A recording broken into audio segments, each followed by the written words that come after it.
আসসালামু আলাইকুম গাইস, আজকে চলে আসছি ইলিশ মাছের লেজ ভর্তা নিয়ে।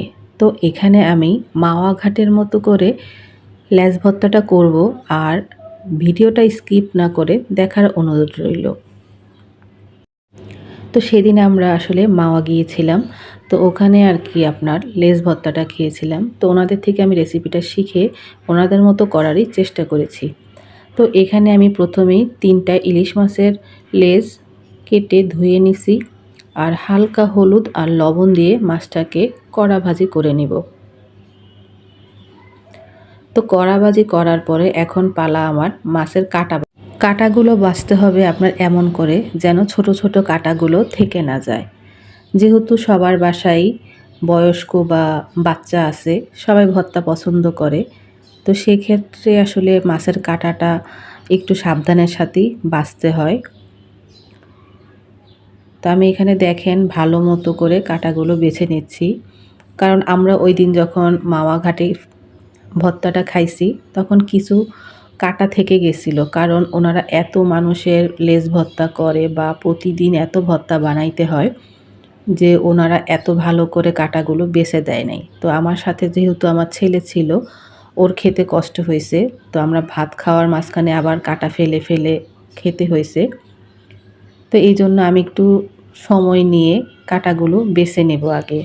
আর লেজের কাটাগুলো একটু শক্ত থাকে, গলায় আটকালে খুব খারাপ অবস্থা হয়ে যাবে। অনেক সময় অনেক বড় বড় দুর্ঘটনাও ঘটে যায় এই লেজের কাটার জন্য। আপনাদের সাথে আমি ওইটাই শেয়ার করব। তো লেজ বাছতে গেলে কাটাটাও কিন্তু খুব সহজেই বাছা যায়, বেশি ঝামেলা পোহাইতে হয় না। একটু ধৈর্য নিয়ে দেখলেই বুঝবেন যে মাছটা আগে ধরে ফেললে আর পাশের চামড়াটা যখন আপনি ধরে ফেলবেন, দেখবেন অটোমেটিক আপনার কাটাটা বাছতে সুবিধা হচ্ছে। তো ওনারা হাম্বল তিস্তার মধ্যে ফেলে আসলে কাটা শুদ্ধই ভর্তাটা বানাইছিল, কিন্তু আমি কাটাটা সম্পূর্ণ বেছেই ভর্তাটা বানাবো। আর আমি পুরো প্রসেসিংটাই শেয়ার করছি, খুব কম সময়ে অল্প সময়তেই ভর্তাটা হয়ে গেল আমার মাওয়া স্টাইলের।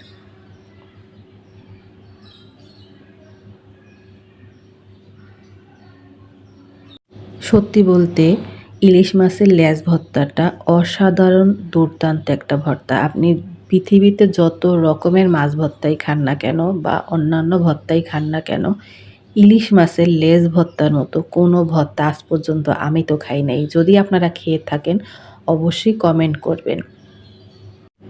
আর যখন ভিডিও বানানোর সময় কষ্ট করে ভিডিও বানাই, কেউ যদি একটা কমেন্ট করে বা 2টা কমেন্ট করে, আসলে আমাদের যারা ভিডিও বানায় আমাদের ভিডিও বানাইতেও ভালো লাগে। সবাই ভিডিও দেখেন, মাঝে মধ্যে কমেন্ট করবেন, তাতে আমাদের কাজের অনুপ্রেরণা বাড়ে।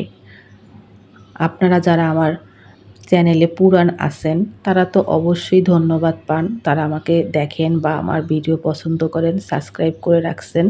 আর যারা নতুন আছেন তারা অবশ্যই চ্যানেলটাকে সাবস্ক্রাইব করে পাশে থাকবেন, কমেন্ট করে আমাদের কাজের অনুপ্রেরণা যোগাবেন। আপনাদের সাপোর্ট পেলেই আসলে কাজ করতে ভালো লাগে, কাজের আগ্রহ বাড়ে।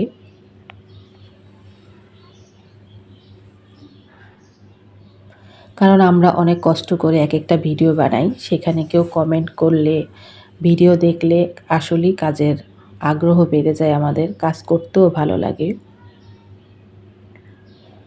তো গল্প করতে করতে এই যে আমার মাছের কাঁটাগুলো বাছার সিস্টেমটাও আপনারা দেখে নেন, যে মাছের কাঁটাটা বাছা কিন্তু খুব একটা কঠিন না, একেবারেই সহজ একটা প্রসেসিং।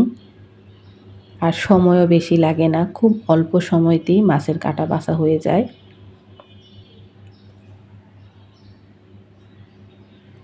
আমি একটু ভিডিও কাটি নাই বা আমি কোনো স্ক্রিপ্ট করি নাই, পুরো ভিডিওটাই দেখাইলাম। কারণ হলো আমরা অনেকে কাটা বাছার ভয়ে মাছের লেজ ভর্তা খেতে ভয় পাই। আসলে কিছুই না, কাজটাকে যত বেশি সহজ ভাববেন, কাজকে যত বেশি ভালোবাসবেন, কাজটা আপনার জন্য ততটাই সহজ হয়ে যায়।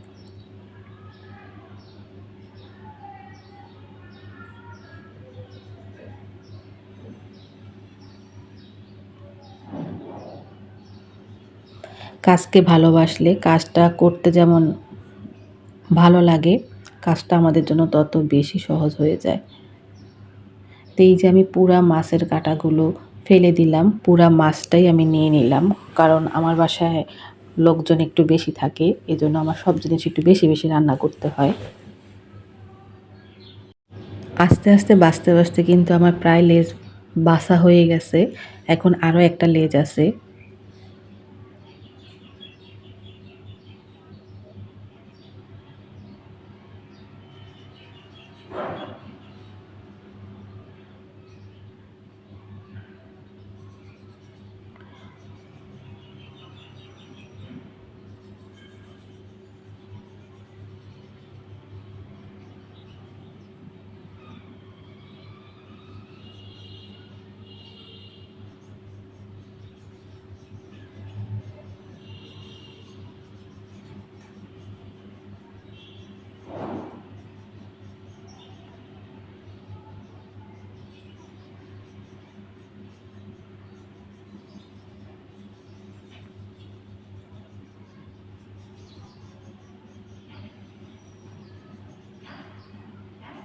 তো ২ টা লেজ আমি বেছে নিছি। এখন আমার লাস্ট লেজটা নিছি বাছার জন্য।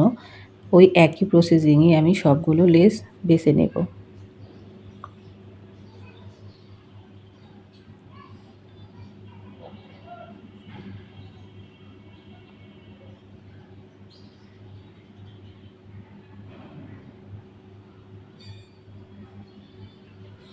আমার বাসায় তো সেদিন সবাই খুব মজা পাইছে যে কাটা ছিল না। কারণ আমরা যখন মাওয়া ঘাটে খাইছিলাম তখন কাটা ছিল অল্প অল্প। কিন্তু আমি যখন ভর্তাটা কাটা বেছে সুন্দর করে বানাইছি, তখন সবাই বলছিল যে ওই দিনের থেকেও আজকের ভর্তাটা ভালো লাগছে। কারণ কাটা ছিল না, নিরিবিরি একেবারে টেনশন ছাড়া খাইতে পারছি। আসলে মানুষ বলি আমরা বাহিরের খাবারের কথা। কিন্তু ঘরের খাবারের চেয়ে আসলে কখনো বাহিরের খাবার ভালো হতে পারে না। হয়তো তাদের প্রসেসিংটা আমরা জানি না। প্রসেসিং জেনে নিলে ঘরে রান্নার চেয়ে বাইরের রান্না কখনোই সুস্বাদু বা মজাদার হয় না।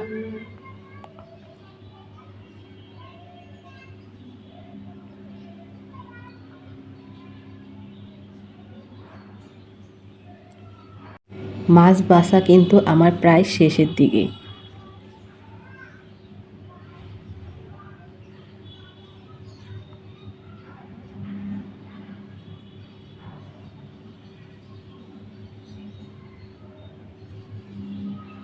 দেখছেন তো মাছটা ধরলেই কাঁটাটা আপনার হাতে অটোমেটিক চলে আসে। তার জন্য কোনো চিন্তা নাই বা এটার জন্য কোনো আপনাকে আলাদা প্যারা খাইতে হবে না। মাছের কাঁটা বাছা খুবই সহজ। এখন আমি এগুলো সবগুলোকে চটকিয়ে নেব।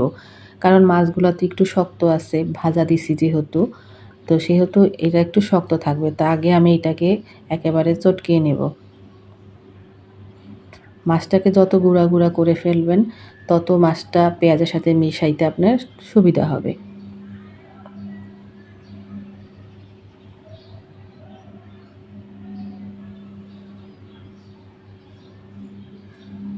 আমি যখন নাড়তেছিলাম, মাখতেছিলাম, তো মাখার সময় হইতেছে আমার হাতের মধ্যে কাঁটা লাগতেছিল। তো আমি তখনও আবার কাঁটাগুলো বেছে নিয়েছি। যেহেতু আমার বাসায় বাচ্চা আছে, বয়স্ক লোক আছে, তো ওরা আসলে কাঁটা গলায় লাগলে ওদের খেতে সমস্যা হবে। আর গলায় কাঁটা ফুললে তো ঘরে কেয়ামতের আলামত শুরু হয়ে যাবে। তো এইজন্য কাঁটাটাকে আমি খুব ভালো করে বেছে নিচ্ছি। আর নেওয়ার পরে আমি হাত দিয়ে একেবারে মেখে নিচ্ছি, ভেঙে দিচ্ছি মাছটাকে। আর যদি এর মধ্যে কাঁটা থাকে অবশ্যই আমার হাতে এসে পড়বে। বেছে নেব।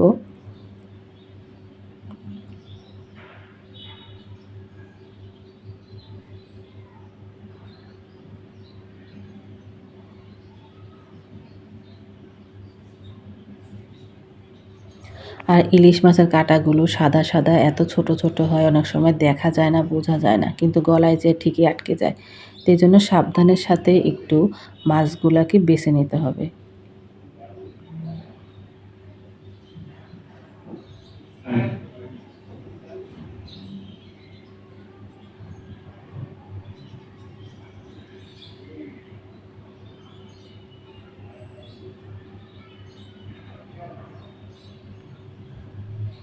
যারা প্রতিদিন মাওয়া যেতে চান না তারা ঘরেই তৈরি করে ফেলতে পারেন মাওয়া স্টাইলের লেজ ভর্তা।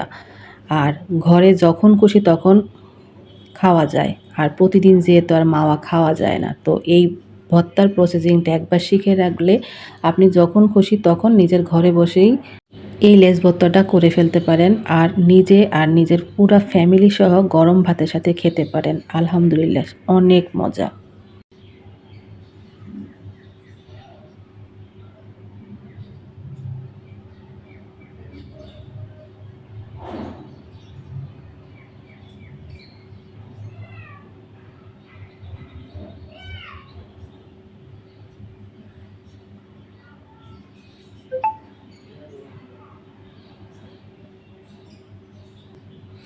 এত ছোট ছোট কাটা, সূক্ষ্ম সূক্ষ্ম সাদা সাদা একেবারে ধরা যায় না, কিন্তু সাবধানের সাথে বাছতে হবে।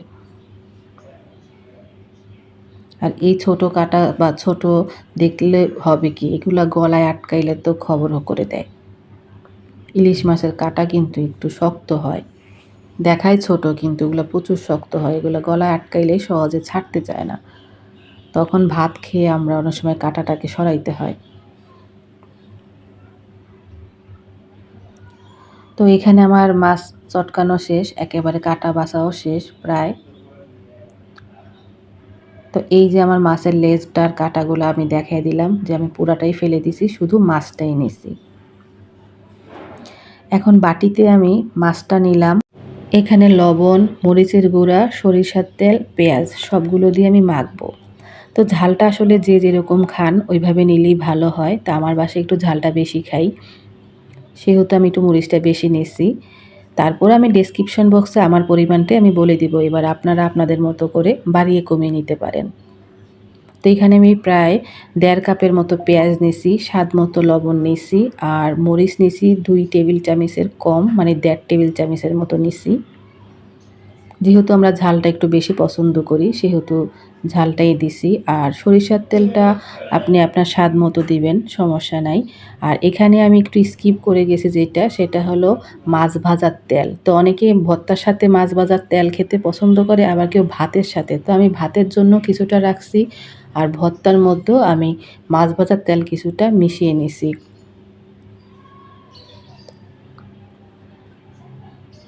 তো এখানে সরিষার তেল, লবণ, মরিচ,